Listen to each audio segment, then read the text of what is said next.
Hello students, today we will discuss about activity 3.8।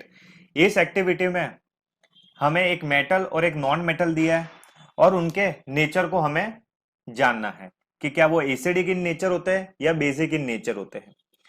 Metal का example की तरह हमें दिया एक मैग्नीशियम और नॉन मेटल के एग्जांपल में हमें दिया एक सल्फर।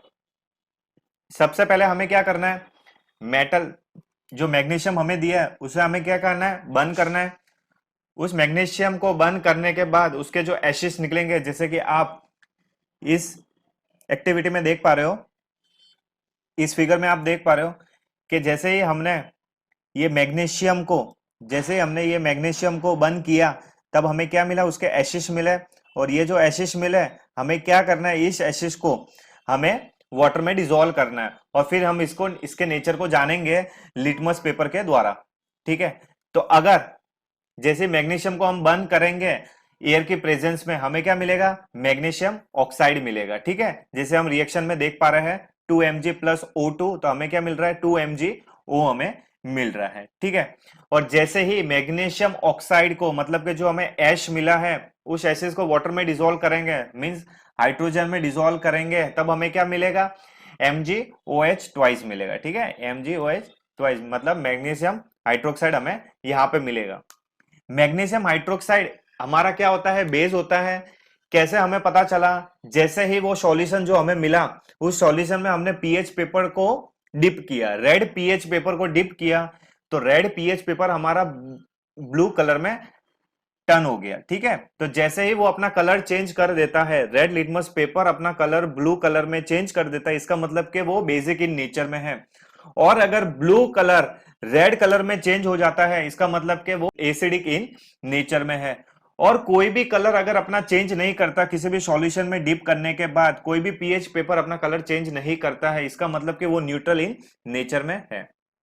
ठीक है, इसमें ही सेकंड हमें जो नॉन मेटल सल्फर दिया था, उस सल्फर को हमें क्या करना है, इस एक्टिविटी में जैसे हम देख पा रहे हैं, हमें क्या करना है, उस सल्फर को हमें बर्न करना है। और ये जो आप ऊपर के जो टेस्ट ट्यूब देख रहे हो, इस टेस्ट ट्यूब में ये सल्फर है और सल्फर को जैसे हम बर्न कर रहे हैं तो इसके जो फ्यूम्स है वो हमारे इस टेस्ट ट्यूब में है। और इस टेस्ट ट्यूब में फिर हम वाटर भी डिसॉल्व करेंगे, मतलब सल्फर ऑक्साइड विथ वाटर। ठीक है, तो हमें क्या मिलेगा, सल्फरस एसिड मिलेगा। चलिए हम रिएक्शन की मदद से इसे समझने की कोशिश करते हैं।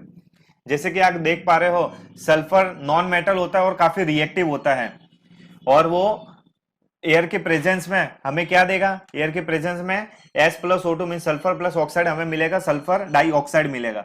और जैसे सल्फर डाइऑक्साइड को हम वाटर में डिसॉल्व करते हैं तब हमें क्या मिलेगा, सल्फरस एसिड मिलेगा। और उसे सल्फरस एसिड जो हमें मिलता है वो हमारा क्या होता है, एसिड होता है। जैसे हमें नाम से ही पता है, सल्फरस एसिड, और एसिड है, इसका मतलब ब्लू लिटमस पेपर रेड में चेंज होगा। और जैसे ब्लू लिटमस पेपर रेड में चेंज होता है, मतलब कि वो एसिड इन नेचर है। चलिए एक ये प्रॉपर्टी हम देख लेते हैं इंडिकेटर्स की, कि अगर कोई भी रेड लिटमस पेपर अगर रेड ही रहता है, इसका मतलब कि वो न्यूट्रल है। लेकिन ब्लू लिटमस पेपर अगर रेड में चेंज होता है, मतलब कि वो सॉल्यूशन हमारा कैसा है, वो सॉल्यूशन हमारा एसिड है। चलिए अब बेस का देखते हैं। बेस का हमारा क्या रहेगा, रेड लिटमस पेपर ब्लू में चेंज हो जाएगा। ठीक है, एसिड में क्या हो रहा था, ब्लू लिटमस पेपर रेड में चेंज हो रहा था, और बेस का क्या होगा, रेड लिटमस पेपर ब्लू में चेंज हो रहा था। ठीक है, और न्यूट्रल के लिए कोई भी कलर अपना चेंज नहीं करेगा किसी भी सॉल्यूशन में डीप होने के बाद। ठीक है, तो ये चीजें हमें समझनी है। आई होप कि आपको ये एक्टिविटी समझ आई होगी। अगर एक्टिविटी समझ आई तो प्लीज मेरे चैनल को सब्सक्राइब कीजिए। Thank you for watching my video.